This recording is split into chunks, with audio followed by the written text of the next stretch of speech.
Olá, seja bem-vindo. O nosso assunto é o programa Escola Sem Partido, um tema que vem sendo debatido em vários setores do país e que tem gerado alguma polêmica.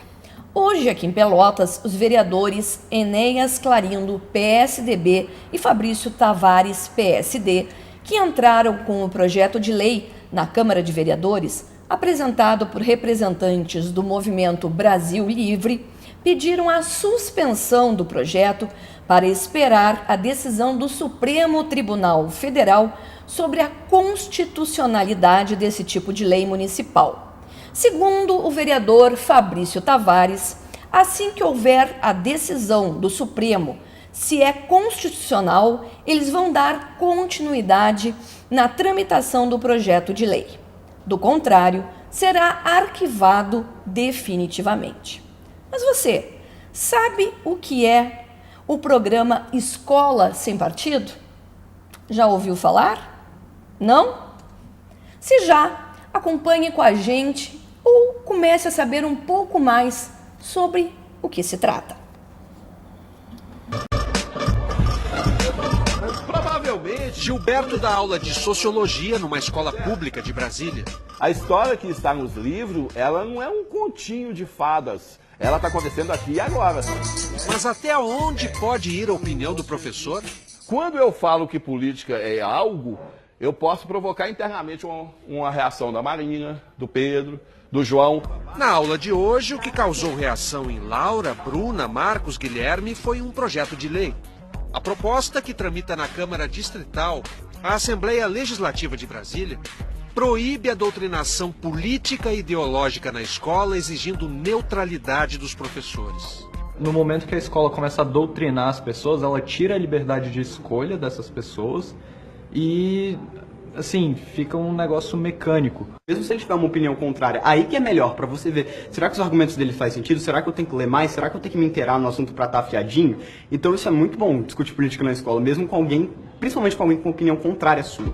Por considerar os conceitos de doutrinação e neutralidade muito vagos, o relator já votou pela rejeição da proposta, com o apoio da escola onde o professor Gilberto dá aula. Não pode tomar partido de A ou B, entendeu? Isso já é proibido. Então, mais uma lei para proibir o quê? Calar mais ainda os alunos? Não faz sentido. No Espírito Santo, a mesma lei já foi votada e rejeitada pela mesma razão. Mas não é o que pensam os deputados da Assembleia Legislativa de Alagoas. A lei, proibindo doutrinação ideológica e propaganda partidária em sala de aula, foi aprovada e já está valendo, apesar dos protestos. Projetos semelhantes tramitam em outros 6 estados além do Distrito Federal e também em 13 câmaras de vereadores. Em Santa Cruz do Monte Castelo, no Paraná, e em Picuí, na Paraíba, ela já foi aprovada. Todos os projetos de lei têm a mesma inspiração, o movimento Escola Sem Partido, criado pelo advogado Miguel Najib. O projeto prevê que, ao tratar de questões controvertidas, o professor deverá apresentar todos os lados e não apenas a sua própria opinião. O que a Constituição Federal garante aos professores é a liberdade de cátedra, que não se confunde com a liberdade de expressão. Liberdade de expressão você exerce na praça pública. Não são só as câmaras de vereadores e assembleias legislativas que estão tratando desse tema. Ele já chegou aqui ao Congresso Nacional. Um projeto de lei que encampa integralmente a proposta do Escola Sem Partido já está tramitando na Câmara dos Deputados e vai ser debatido numa comissão especial a partir da semana que vem. Está no projeto. A doutrinação política e ideológica é proibida em sala de aula e também no material didático e nas provas de acesso ao ensino superior. Ouvimos 2 educadores da Universidade de Brasília. Braulio de Matos, da Faculdade de Educação, diz que o projeto enquadra professores que extrapolam suas funções. Ele faz um papel que é um papel político ilegal. Isto já é ilegal. Escola Sem Partido não está acrescentando nada que já não exista na legislação vigente. Mas para Rogério Basali, da Faculdade de Filosofia, o projeto é que é ilegal. Um projeto de lei arbitrário e que ignora a realidade da complexidade escolar, assim como ignora os nossos principais documentos de orientação e regulamentação da educação brasileira. Para Basali, a lei de diretrizes e bases é clara ao definir os princípios do ensino: liberdade de aprender, ensinar, divulgar o pensamento e o pluralismo de ideias. Mas Braulio de Matos acha que isso não impõe limites ao professor que faz doutrinação. O professor não pode fazer propaganda político-partidária em sala de aula. E nem incentivará os seus alunos a participar de manifestações nesse sentido. De fato, não cabe ao professor ser o propagandista, o propagandeador de alguma ideologia. Cabe ao professor a tarefa de esclarecer, a tarefa de apresentar a complexidade que tem por trás das ideologias. Um acredita que o projeto só pune professor que distorce o conteúdo escolar. Ao invés de explicar isso, ele queira resolver o problema político contemporâneo da crise política no Brasil de hoje, colocando jovens inexperientes, sem informação, num pseudo-debate crítico sobre se o governo A ou B é bom ou ruim. O outro vê uma intenção oculta no projeto. Eu vejo como uma resposta de medo. O medo do pensamento autônomo, o medo do pensamento crítico, o medo de uma juventude capaz de pensar e transformar a sua realidade. O novo ministro da Educação diz que está examinando os projetos de lei que tratam sobre o tema. Um deles, o que foi aprovado em Alagoas, está sob análise da Advocacia Geral da União. O governo ainda não tem certeza se esta é a melhor forma de evitar a doutrinação ideológica. Quem é que vai dizer o que é doutrinação ideológica e o que é estímulo ao espírito crítico, que é a tarefa do educador? Esta é uma grande limitação, porque o professor tem que ter liberdade de ensinar e de transmitir o conhecimento aos alunos. E a gente não pode, de forma alguma, criar uma espécie de tribunal de ideias. A gente tem que apelar ao bom senso. Então este é o nosso assunto de hoje. A gente já agradece a audiência, tanto pela TV quanto pela internet. E estão entre nós o vereador do PSDB, Enéas Clarindo, queria agradecer a primeira vez aqui com a gente. O cientista político Renato Della Vecchia, nosso companheiro aqui, que sempre que a gente precisa ele é solícito para debater um pouco esse assunto. A gente tentou mostrar numa reportagem, até para muitas pessoas que não têm acesso, que não conhecem o que vem a ser esse programa Escola Sem Partido. E eu não sei se vocês querem falar um pouco do programa em si, e depois a gente começar a falar sobre benefícios, se não tem benefícios, e na Câmara hoje que foi retirado, né, o projeto de lei. Eu coloco a palavra aqui. Não sei por onde que vocês querem começar. Não sei, posso? Pode ir. Posso? Bom, claro. Fernanda, boa noite, né? Boa noite, professor Renato. Eu agradeço a oportunidade de nós estarmos aqui para conversar um pouquinho, para fazer algumas reflexões. E, claro, eu gostaria, assim, então, de fazer algumas considerações iniciais com relação à PL que nós apresentamos e que hoje, na CCJ, nós retiramos de pauta.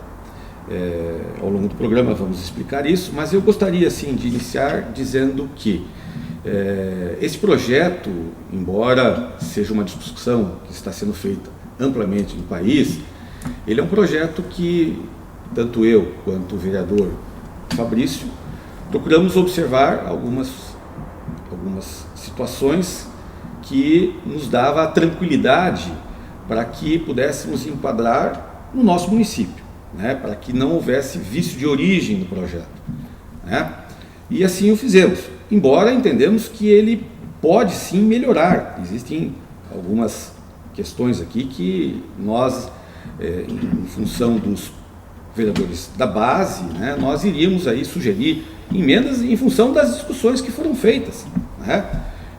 Não existe nada perfeito, né? E nós nos debruçamos nesta questão que tem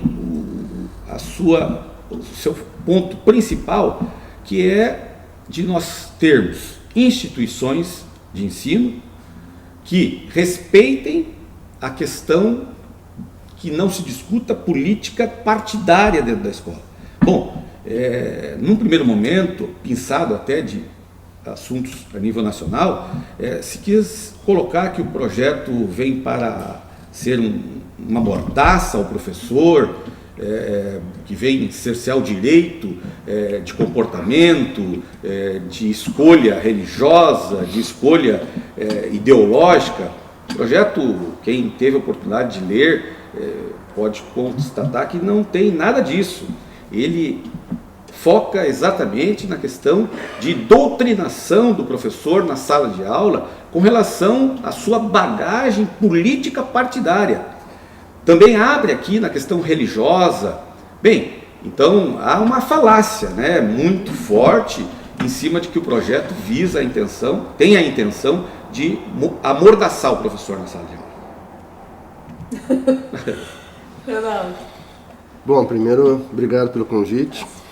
Acho que esse é um debate importante, mas eu acho que tem partido de alguns pressupostos que eles são fundamentais para a gente falar a mesma linguagem, para a gente poder, né, concordar ou não concordar, mas dentro dos mesmos parâmetros. Eu li o projeto e se pegar lá os princípios, né, iniciais, eu concordo com todos eles. Não vejo problema nos princípios gerais, que é a ideia da pluralidade, né, do ensino plural, liberdade, etc. Isso aí. E acho que o nome Escola Sem Partido ele gera uma confusão no debate de fundo. Concordamos. Por quê? Porque é óbvio que numa sociedade como a nossa, tamanho da nossa, pode existir muitas pessoas que se utilizem e partidariamente, né? E também é legítimo as pessoas que exercem cargos políticos também de aula. Eu fui aluno do Fetter, o Bernardo, né, foi professor na universidade, o Chiarelli, professor na universidade. Nunca vi nenhuma crítica a eles de terem... Eu discutia bastante com o Fetter na época, sociologia, burocracia, conceitos. Nós tínhamos visões diferentes, mas sempre de uma forma respeitosa, né? Então, eu não vejo o fato das pessoas terem suas opções político-partidárias como sendo necessariamente isso aí. Agora, vamos pegar um caso que aconteceu semana passada. Esse, sim, eu acho que são casos condenados. Quando uma escola militar no Amazonas chama o Bolsonaro, né, e enfila, aquelas filas militares, né, os alunos em coro dizem, né, Bolsonaro, salvador da pátria. Bom, se as pessoas acham que o Bolsonaro é salvador da pátria ou não, tá bem, cada um defende o que quiser. Mas numa lógica, de um colégio, uma estrutura militar, né, que ali ninguém fala que tem vontade, né, são ordens dadas, não cabe isso aí. Né? E o Bolsonaro é um defensor da escola sem partido. Então, ou ela vale para todos ou não vale para nenhum. Né? A primeira questão. Então, que tenha pessoas que exagerem nas suas posições e firam posturas éticas, profissionais, as pessoas têm que ser chamadas a atenção e tem mecanismo de punição. Tem mecanismo de punição que vai da repreensão, aviso por escrito, demissão, e nas particulares, demissão direta, às vezes sem nenhuma motivação específica, né? São definições muito próprias. Então, já existe mecanismo para situações onde há exageros, pessoas possam ser chamadas. Então, eu acho que não é esse o problema central. O problema central para mim, aí ela passa a ser uma questão que nós precisamos conceituar algumas questões, entender, né, detidamente alguns conceitos, porque há uma enorme diferença entre doutrinação e neutralidade. Né, entre uma coisa e outra, há um mundo no meio muito complexo. Doutrinação, eu sou contra toda forma de doutrinação, porque ninguém cresce com doutrinação, ninguém aprende com doutrinação. O que as pessoas conseguem aprender é exatamente no confronto de posições. Né? Agora, essa ideia da neutralidade é uma ideia que ela é irrealizável. Uma coisa é isenção, isso eu sempre digo em sala de aula. Uma coisa é isenção, eu não posso ocultar informação, eu não posso criar uma informação que não é verdadeira, eu não posso manipular dados, porque isso é algo antiético. Mas eu tenho um limite sobre aquilo que eu li na minha vida, eu tenho um limite sobre o conhecimento que eu tenho. Eu não posso dar uma aula sobre o nazismo e dizer tecnicamente, sem que na minha fala ele expresse uma concordância ou não concordância com algumas, né, questões de fundo. Então, a questão ideológica, ela está sempre presente na postura do comunicador. A gente olha para o comunicador, a expressão do comunicador muitas vezes revela a sua opção, né, dentro de uma visão. E isso eu não vejo problema. Eu digo para os meus alunos o seguinte, olha, vocês desconfiam de tudo que vocês leem e de tudo que vocês ouvem, inclusive de tudo que eu falo para vocês. Não no sentido que eu vá buscar falar alguma coisa que não é verdadeira, mas que eu estou partindo sempre do meu ponto de vista, das minhas concepções, e não necessariamente elas são verdadeiras. Com bagagem, que todos temos, né? Porque muitas coisas na minha vida que eu defendi, eu não defendo hoje. Sim. Então, assim, o conhecimento sempre é um processo que está em construção, né, e se transforma. Então, quando você tem essa postura, a gente consegue trabalhar. Né? Eu lembro um caso de um professor que chegou na sala dos professores e disse assim, olha, tu vai dar aula para tal semestre agora? Vou. Eu dei aula lá do liberalismo, eu disse, agora vem o Della Vecchia que vai desconstituir tudo que eu falei. Aí eu cheguei lá, o professor falou, pois é, isso é o papel da universidade. É o espaço exatamente de que as pessoas exponham suas concepções e cada um vai, né? Os alunos têm que construir a partir desse choque. E pelo espaço da escola ser um espaço plural, que tem muitos diversos professores, religiosos, não religiosos, conservadores, não conservadores, o processo no seu todo é que vai fazer com que os estudantes, né, se formem a partir desse embate de concepções. Então, os exageros que eventualmente podem ocorrer, eles não se resolvem no processo de leis. As leis são perigosas porque a gente nunca sabe quem vai interpretar essas leis e como são aplicadas. Eu vou citar um caso que ocorreu numa cidade próxima, não vou dar o nome, que eu soube há pouco tempo, de um professor de sociologia falando sobre Weber, um sociólogo alemão do século XIX, falando sobre o conceito de que o Estado é o detentor legítimo da violência. Bom, e uma pessoa vinculada à estrutura militar fez um BO contra o professor que estaria falando mal das estruturas militares. Então, o problema é como as pessoas interpretam, né? Essas questões. Então, a gente pode desenvolver melhor depois, mas, por exemplo, quando surge a sociologia surge exatamente para tentar fazer com que a discussão sobre os fatos sociais, sobre a sociedade, não fosse uma coisa tão genérica, tão sem definição, né? Então ela surge para romper os preconceitos do passado. E ela busca então uma cientificidade, fazer com que a partir de estudos científicos se consiga chegar a uma certa objetividade. Daí a gente vai criar o chamado positivismo, que é uma ideologia e que defende a neutralidade. Portanto, a própria defesa da neutralidade, ela é um valor ideológico. Não adianta, que neutro ninguém era. É verdade. Professor, nós aqui alinhamos em algumas ideias, é verdade. Até, como eu falei no início, existem algumas situações aqui que nós entendemos que precisamos melhorar, precisamos trocar. E uma delas é justamente o que diz da neutralidade. Eu concordo com o senhor, não existe neutralidade, né? Há de ter imparcialidade. E o que nos moveu para preparar esta PL foi os exageros que nós hoje temos na sala de aula. Bom, o senhor também bem diz que hoje isso tem mecanismos, né, para que possam ser corrigidos, e que talvez a lei ou uma lei venha, quem sabe, aí não expressar tudo que seja de bom. Daqui a pouco o professor estará com medo na sala de aula de falar algum tema, porque existe uma lei. Também acho que isso é uma parte da verdade, né? Entendo, sim. Mas nós precisamos provocar, né, essa discussão, e nós precisamos trazer à tona isso para que os pais assumam um papel que muitas vezes estão empurrando para o poder público, para a sala de aula, no sentido de não trazer ao seu filho a educação que é dever do pai e da mãe. Bom, nesse período aí, nós protocolamos esse projeto de lei dia 15 de agosto.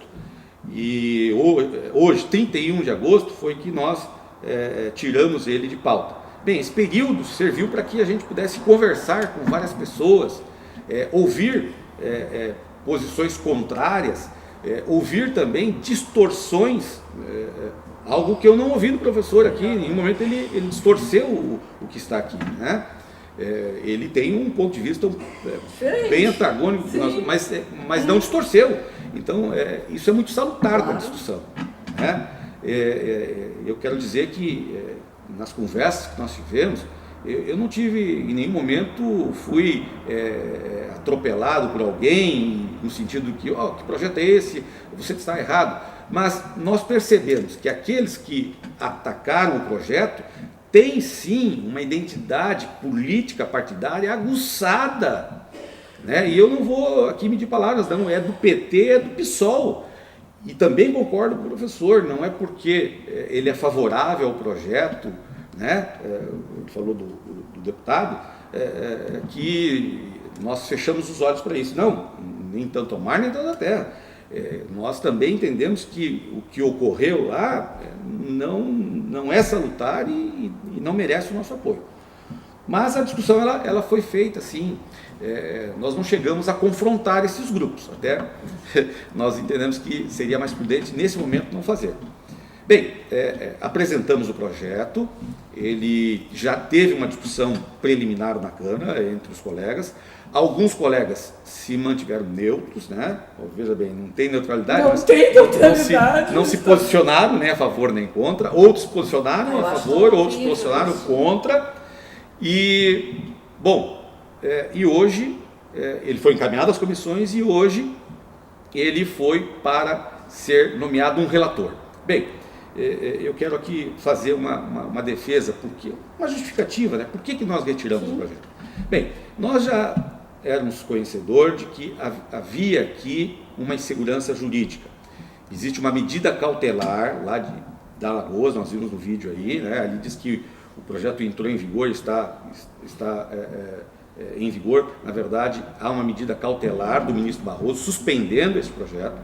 Não é decisão de mérito, então ele entendeu que havia um prejuízo e que ele tinha que suspender o projeto, de uma medida cautelar, e que posteriormente ele iria fazer uma decisão de mérito ou o colegiado iria fazer uma decisão de mérito.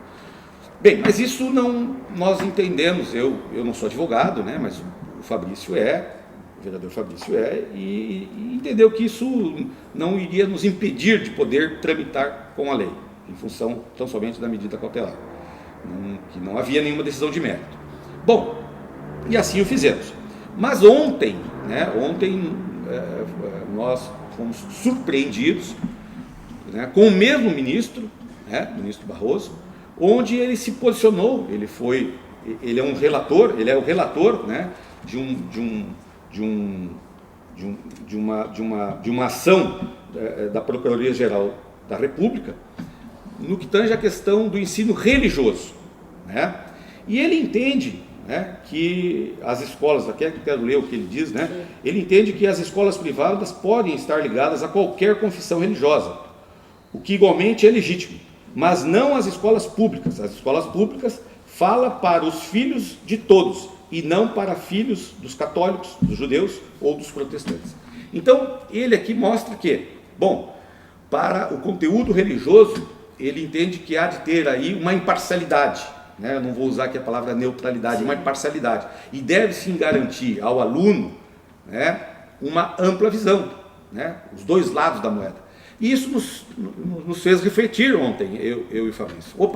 Então há aí, né, um indicativo de que a nossa intenção com essa PL, que possa ter aí uma discussão do colegiado, né, do mérito da questão e caracterizando como constitucional. Isso nos daria mais tranquilidade para convencer os outros colegas que estão indecisos e que, eu volto a dizer, no início nós estávamos conversando, Fernando, professor, eu dizia assim, não é uma briga de braço, não é uma briga de quebra de braço.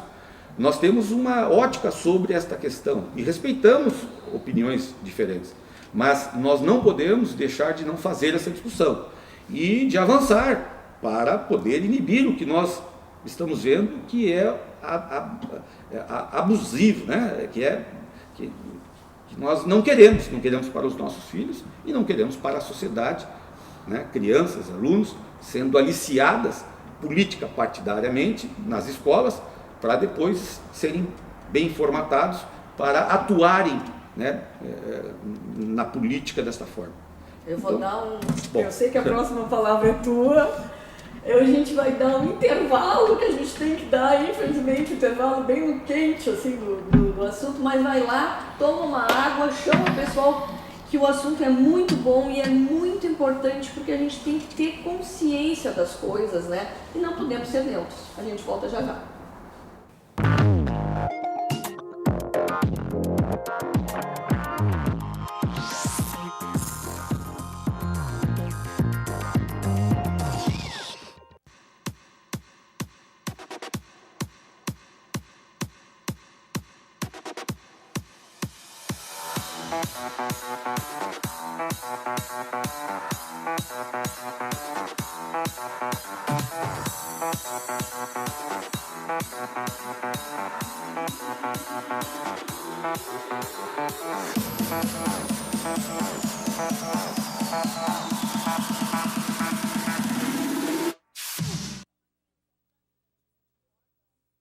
Loja Schornack.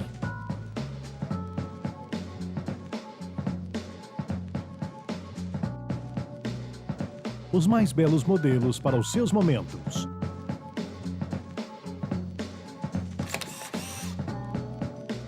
Do alto esporte ao sofisticado traje das noites de festa.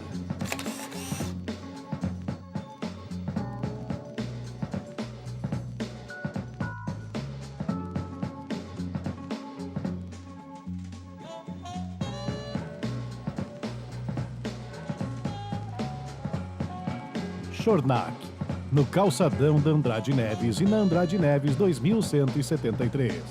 Fone 3277-5477.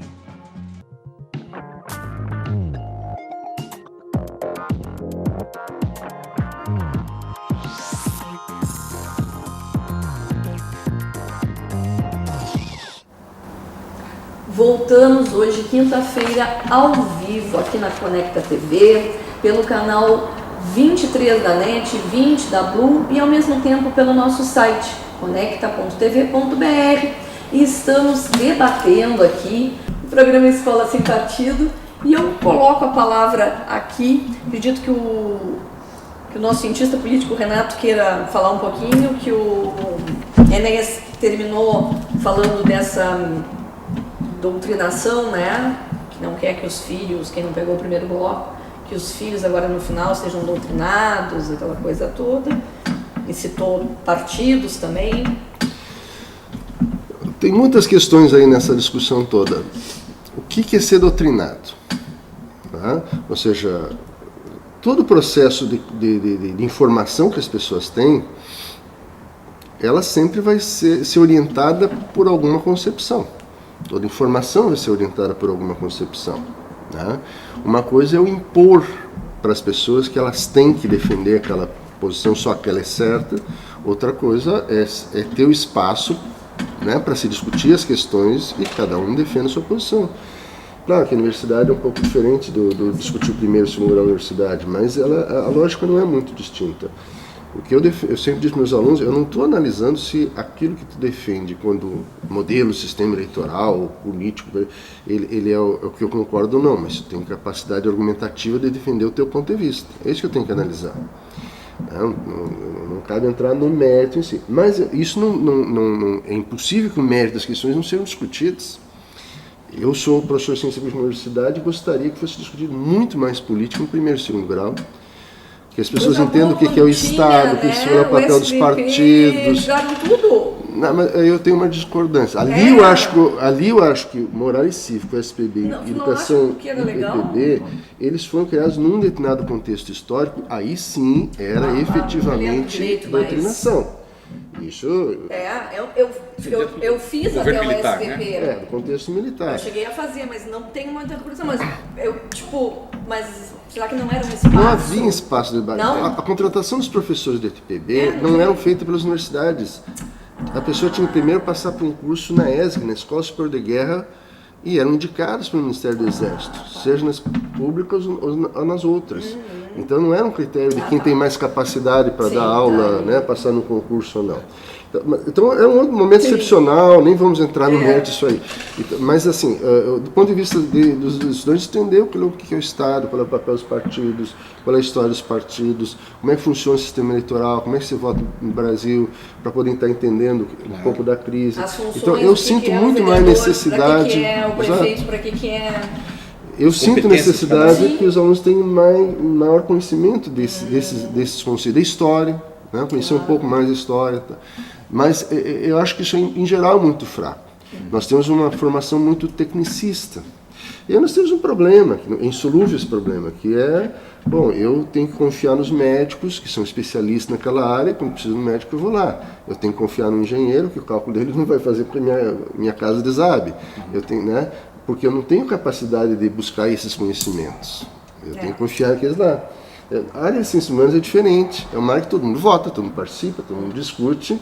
Né? Aí entra o problema daquela lógica que talvez leve a essa discussão de por que alguns estão muito mais empenhados nesse debate.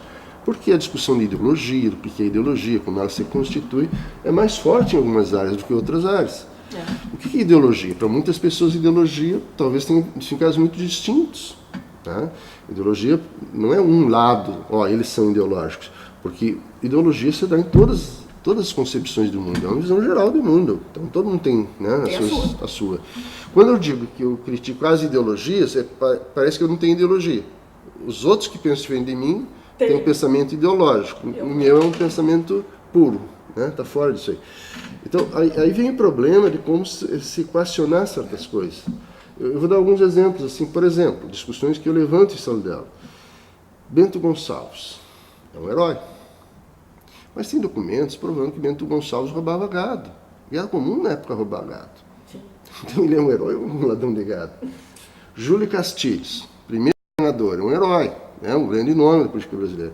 Mas é o período da degola. Centenas de pessoas são degoladas. O Gomercindo Saraiva, daqui dessa região, desenterrado, cortaram a cabeça dele, colocado para entregar de presente para um coronel lá, vai levar para entregar de presente para o Júlio Castilhos. Sabe? Depende de quem conta. Depende de quem conta. Ou seja, a questão do massacre de Porongos, né, que acaba o acordo entre os imperiais e os farroupilhas, mas tinha um problema a resolver, fazer com os negros que seriam libertos. Libertar os negros em 45, quando no pleno processo da escravidão, e isso desencadear no Brasil inteiro, então vão lá e matam, sob a orientação e o aceito das lideranças farroupilhas que vão lá e deixam matar os negros. Discutir essas questões é ideológico, e não discutir não é ideológico, né? O que se tem que ter, eu acho que é bom senso para que as pessoas consigam fazer a discussão, conheçam os lados e tenham a sua... Né? Eu não tenho como dizer ao mesmo tempo que a pessoa é um herói e ele é ao mesmo tempo um sacana, não tenho como dizer os dois. Eu tenho que dizer, olha, na minha concepção, eu acho que, e claro, contextualizando também, não posso simplesmente dizer que a pessoa é isso sem entender que aquela luta, por exemplo, dessa região toda aí foi luta não porque as pessoas eram, eu quero ser brasileiro apenas, não, eu quero também me adonar das terras, do gado, também esse elemento dos grandes coronéis da época estava presente isso aí. Então o problema que eu vejo nesse tipo de lei, e é importante que tenha essa abertura para modificar, é as armadilhas que elas podem conter no seu interior. Ou seja, se o problema é conter alguns casos, bom, mas aí existem mecanismos para isso. Eu não consigo enxergar que exista, digamos assim, um processo descontrolado. Porque se partir para o que é a doutrinação, eu acho que é muito mais um pensamento conservador presente na sociedade brasileira hoje do que um pensamento da esquerda. Né? Então, quem que está doutrinando, se é isso o problema? Eu acho que não é um problema de doutrinar, eu acho que é um processo, né, de confronto de posições que eu acho positiva na sociedade isso. É o que faz as pessoas conseguir pensar e crescer, desde que os professores não sejam autoritários ao impor suas concepções. Mas se a gente for resolver tudo na lei, nós vamos ter que, por exemplo, proibir juiz de ter Facebook. Porque quantos juízes por aí já andaram falando um monte de bobagem depois que depois eles vão julgar? Né? Não vamos resolver esses problemas na lei. Agora, o debate, eu acho que ele ajuda.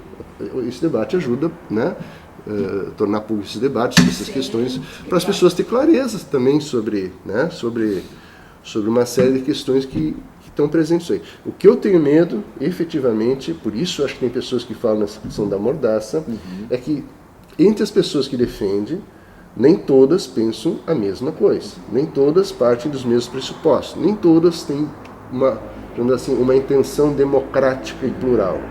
Há pessoas que defendem, mas numa outra lógica, uma lógica de que, e muitos inclusive não é por maldade, mas exatamente por não conhecer esse processo, parte do pressuposto de que elas não são ideológicas, que o mundo é natural, que as relações econômicas como está aí são assim mesmo, né? Que tudo é natural, o mundo que está aí é natural, o mercado é natural, a pobreza é natural, a fome é natural. Não, isso tudo é construção histórica, nada é natural.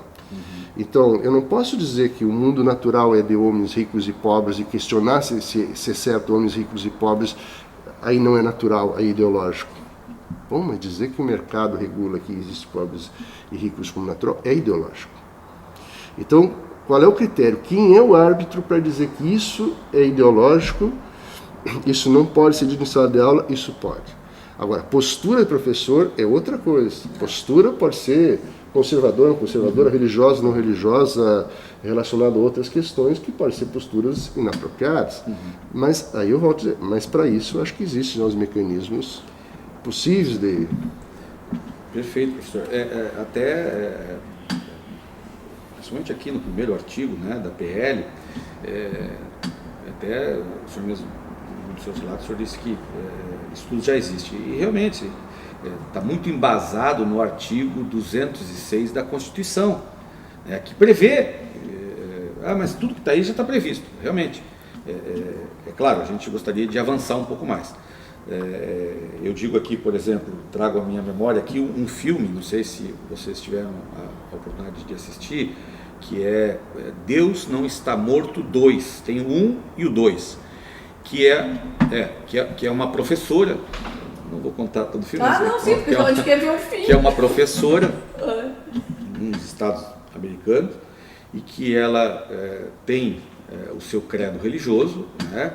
E que na sala de aula, ela já havia conversado com essa aluna e conversado sobre o Cristo dela, né, a fé dela, e que dentro da sala de aula ela fez uma pergunta para a professora. E a professora respondeu, sem nenhum apego a querer catequizar a menina, né? Ela respondeu como ela estava falando de Gandhi, ela estava falando de Martin Luther King, e falou de Jesus, mas interpretaram que ela quis doutrinar a menina. Bom, ela vai a julgamento por isso, né? Ela vai a julgamento, e eu não vou contar, mas que traz exatamente essa ideia de, será que houve exagero ou não houve exagero? Sim. Bom, o que nos motivou foi exatamente o exagero, né?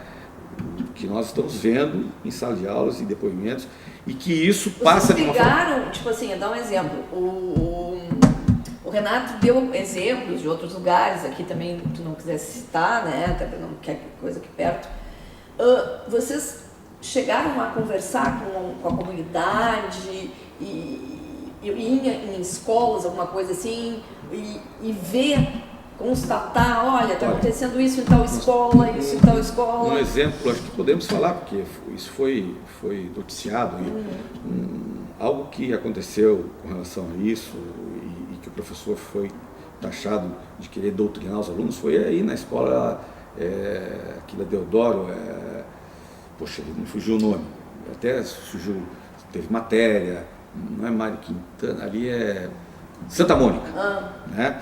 Eu tive o cuidado de poder conversar com um professor, até posso falar o nome dele, professor Álvaro, né, de geografia, e conversei com ele porque ele conhecia muito bem o professor que trabalhou aquele conteúdo com os alunos e deu toda essa polêmica. Não cheguei a conversar com o professor, mas conversando com o professor Álvaro, não houve nenhum exagero, né? Porque o professor ele trabalhou os dois lados da moeda.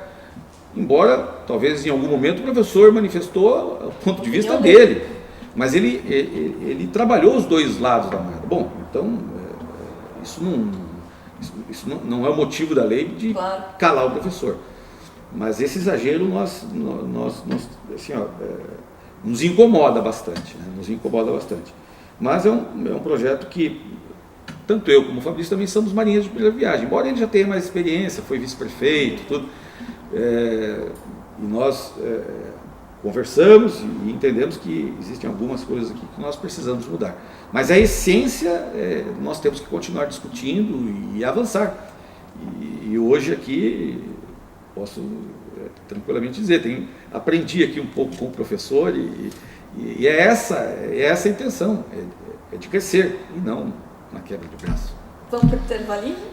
Só dizer uma frase, assim, eu acho assim, mesmo que a sua intenção não seja essa, das pessoas, é muito perigoso que surja uma caça às bruxas, porque o critério que cada um vai utilizar é muito subjetivo. Um gosta do professor, rodou, tá? Por N fatores, pode começar a ter mecanismos isso existe também, existe porque os professores de alguma forma também são, né, estão sendo vigiados, também estão sendo controlados. É muito comum o aluno chegar, em todas as aulas praticamente são filmadas, são gravadas. Grava. No caso do filme, a professora foi gravada, o que ela falou gravada e levada a tribunal. Praticamente sempre existe isso aí. Então os professores também sabem que eles estão numa situação que eles têm que também cuidar o que falam. Vamos pro intervalinho? Infelizmente vamos para o último intervalo. O nosso assunto está muito bom. Vai lá, toma uma aguinha que a gente está tomando a nossa aqui e continuamos esperando para o último bloco dentro de nós.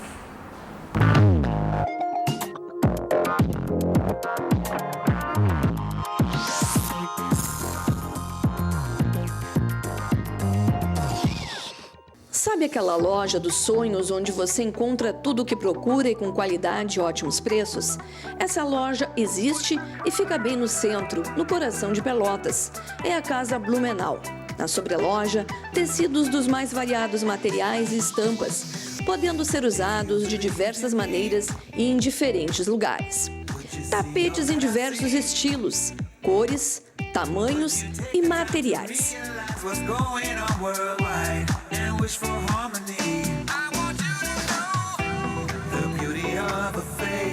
Pensou em cama, mesa e banho? O melhor está aqui.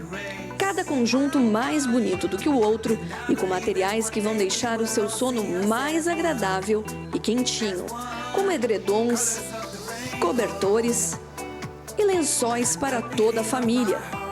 E para a hora do banho, toalhas, toucas e roupões. No térreo da loja há uma variedade em confecções masculina e feminina que vão aquecer você nesse inverno. Na Casa Blumenau, a loja da boa compra, você decora sua casa e sai vestido. Está esperando o quê?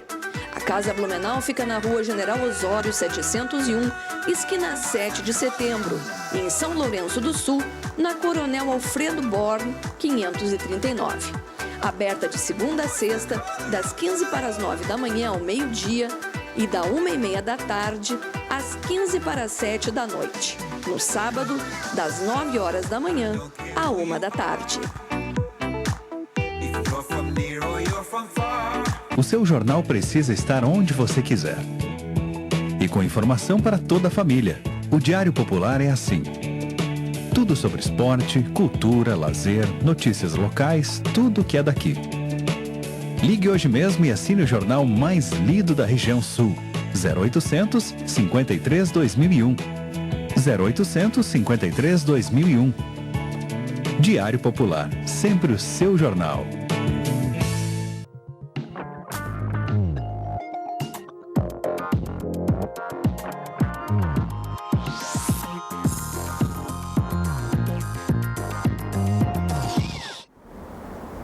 Voltamos hoje, quinta-feira, ao vivo, o último bloco Entre Nós, e está sendo discutido o programa Escola Sem Partido, e aqui em Pelotas, um projeto de lei que hoje, no caso, foi retirado pelos próprios proponentes. Um deles está aqui, o vereador Enéas, e também o vereador Fabrício, que vem nos explicando o porquê disso, né, nos outros blocos.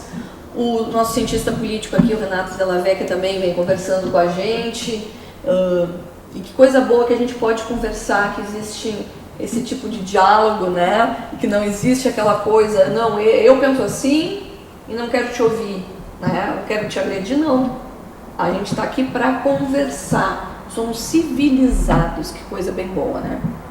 Que dizem que é a diferença que a gente tem dos animais, que somos também mais inteligentes, mas isso aí é para outro programa. Isso aí é para outro programa. E aí, então, a gente falava dessa retirada também do projeto e que existe possibilidade da volta. O projeto ele foi tirado de pauta, embora o presidente da CCJ, o vereador Anderson Garcia, ele disse que o projeto seria arquivado.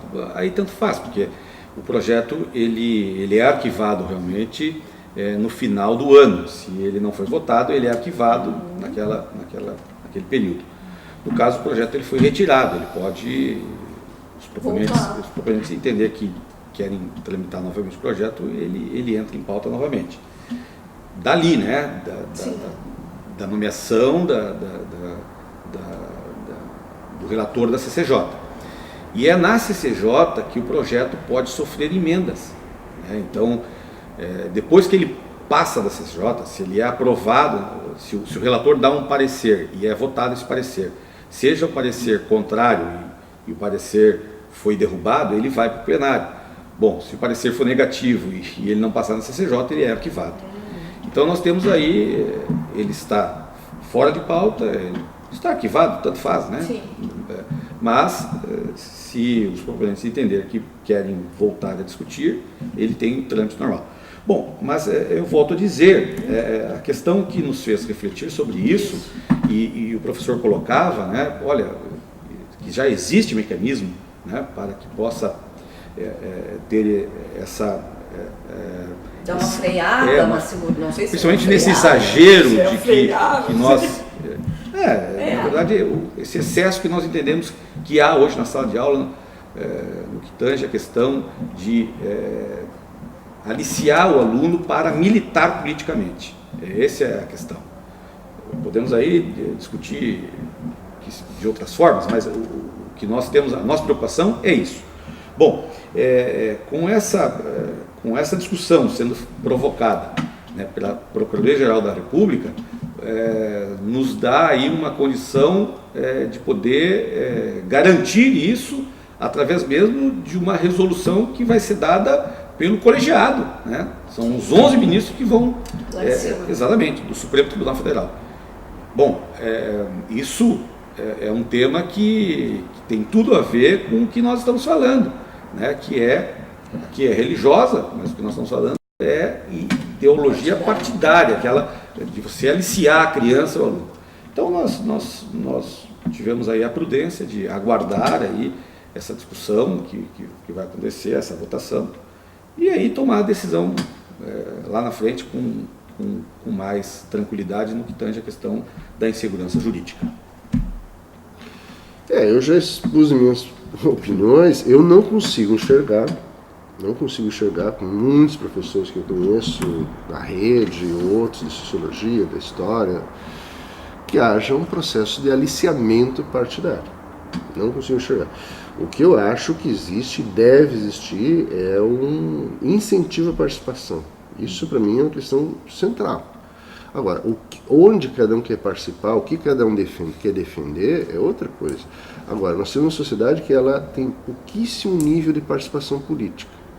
Se comparar com o Uruguai, com a Argentina, com o Chile, com o México, os índices de participação política nesse país são muito superiores do Brasil. E uma sociedade, a participação política, ele é um processo de aprendizado, ele é um processo de construção de cidadania, ele é um processo das pessoas conseguirem entender o mundo além de si mesmo. Entender que ele vive em comunidade, que tem, às vezes, um condomínio, tem, né, no seu bairro, que tem responsabilidade sobre isso tudo. E isso é importante. Porque quando tinha aquelas mobilizações lá na Avenida Paulista, o Globo chamava, que festa, linda, participação, cidadania. Eu acho que é isso, eu posso não concordar com o que as pessoas estão defendendo, mas acho que aquilo é adequado, e vá lá. Então, uma coisa, eu acho que é isso, os professores devem incentivar isso aí. Eu não consigo enxergar, mas aí que pode ter um problema de interpretação também. Né? Algumas pessoas podem interpretar isso, e isso é necessariamente participação partidária? Eu acho que não. Até acho que os partidos, inclusive, eles têm hoje pouquíssima capacidade hoje de inserção, mobilização, em geral. A crise dos partidos está muito grande no país. Né? As pessoas se organizam por outros mecanismos. Mais e mais e mais partidos. A gente vê na rua hoje muitos grupos coletivos, grupos culturais, grupos de juventude, grupos de gênero, questão étnico-racial, pessoas se organizando, discutindo essas questões, né, que eu acho importante, ou seja, 10 anos não tinha isso aí, é muito mais presente essas discussões hoje, e as pessoas se formam dessa forma, inclusive se formam fazendo coisas que depois, né, você dá conta que não é assim e tal, mas esse processo de mobilização, ele é importante, e isso não é um ato político partidário. Acho que não é um ato político, e acho que os partidos têm pouca capacidade, inclusive, de fazer essa mobilização em cima disso aí. E aí eu volto sempre nessa mesma questão, o que eu acho muito perigoso projetos desse tipo, porque alguém vai ter que ser o árbitro disso aí. Alguém vai dizer que se houve ou não houve, né? E aí a gente pode criar situações que vai gerar muitos problemas, de situações difíceis de resolver, né? Não se sabe até que ponto é legítimo, não é verdadeiro, não é. Por isso eu tenho muito medo desse tipo de projeto. Hoje na verdade, o Supremo foi provocado em poder se manifestar. Mas eu também tenho assim, um slogan comigo, até é meu mesmo, né? Pelo exercício da verdadeira cidadania. E o que é a cidadania? A cidadania é a participação política. Nós fazemos política na nossa família, com o nosso vizinho, no trânsito. No momento que a gente abriu a boca, a gente já nós fazemos política, né? E eu gosto muito de uma até foi uma gravação que eu vi do professor Mário Sérgio Cortella, né? Ele diz que há mais de 2000 anos aí, os gregos denominavam aquelas pessoas que tinham uma vida em comunidade, se preocupavam com o seu próximo, né? Dividiam as suas preocupações, se ajudavam mutuamente, né? De políticos, né? Politiquês, parece que é o nome forte. Bom, e aqueles que se isolavam e só se preocupavam com o seu umbigo, chamavam de idiotas. Então, eu digo assim, por isso que nós temos que fazer a verdadeira cidadania, fazer a boa política e não ser idiotas da política. E nós vemos que no cenário nacional, isso afasta as pessoas de quererem falar de política. Né? Mas eu também faço uma meia-culpa. Eu digo, tartaruga não sobe em poste. Se hoje nós vemos no cenário nacional políticos que têm uma conduta desviada, que assolam aí tudo do Brasil, assaltam os cofres públicos, nós temos que fazer uma meia-culpa. Alguém colocou eles lá. E nós não podemos só dizer assim, são os políticos e não fazer. Não, tartaruga não sobe poste, e dizendo isso eu quero dizer, alguém colocou eles lá. E a sociedade ela tem que refletir sobre isso. Ela tem que assumir a sua responsabilidade, de não vender o seu voto, de ter um voto em quem você conhece e se ele não responder à sua expectativa, você não desistir, não desanimar, não desacreditar. Porque eu entendo que é só através da democracia, do exercício da verdadeira cidadania, é que nós vamos avançar e conseguir aí, ter uma sociedade mais justa. Sim, eu concordo também. Só acho que essas questões aí partidárias e da crise política, ela tem um elemento bem mais importante. Eu acho que tem um problema da cultura política, as pessoas votar por critérios muito pessoais, né?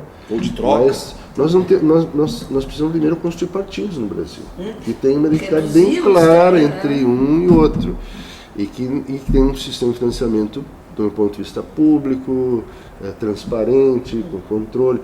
Se nós não criarmos as condições para modificar esse modelo de sistema eleitoral, esse processo se reproduz, porque a lógica passa a ser uma lógica muito individualizada, né? As pessoas entram para um ou outro partido, qualquer que seja, porque acham que tem mais facilidade para um ou no outro, mas não tem uma identidade com um outro projeto.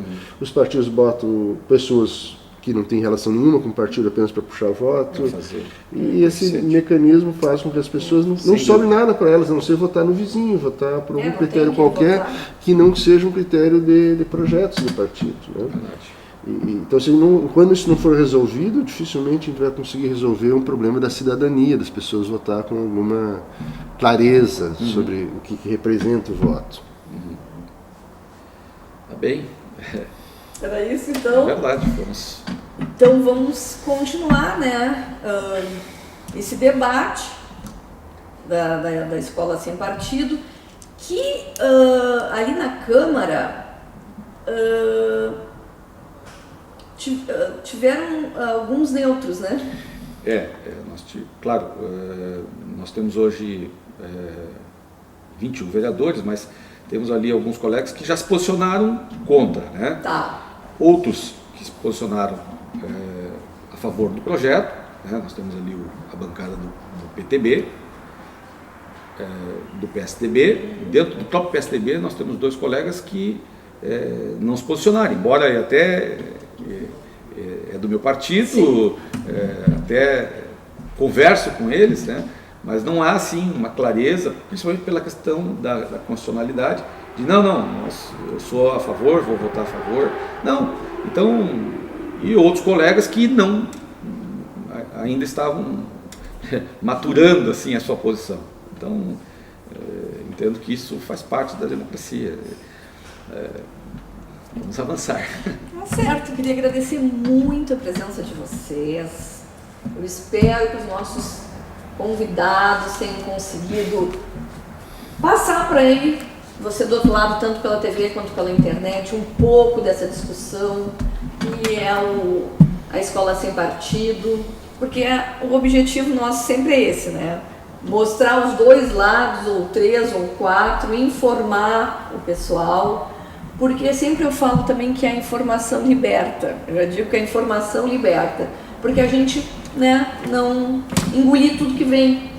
A gente pegar um lado aqui, um lado lá, não ser neutro, que agora eu vou usar essa, não ser neutro, e ter a sua opinião e saber embasá-la. Estão convidados novamente quando surgir um assunto interessante. Agradeço de coração a presença aqui de vocês, por terem abrilhantado esse programa. Muito obrigada pela primeira vez, volte sempre. Obrigado. Renato, obrigado por estar sempre aí para nós disposto. Agradecemos vocês que ficaram tanto pela TV quanto pela internet.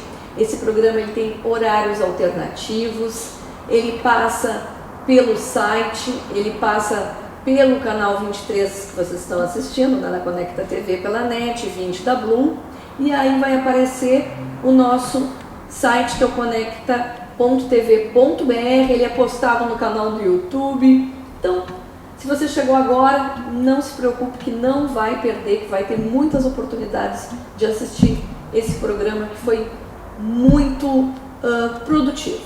Agradeço mais uma vez a presença dos entrevistados e de você que ficou aí do outro lado, e continue com a gente aqui na Conecta, que mostra o que acontece em Pelotas, o que acontece na região, com programas variados. E assista, fique com a gente, que você não vai se arrepender. Continue conectado. Até uma próxima.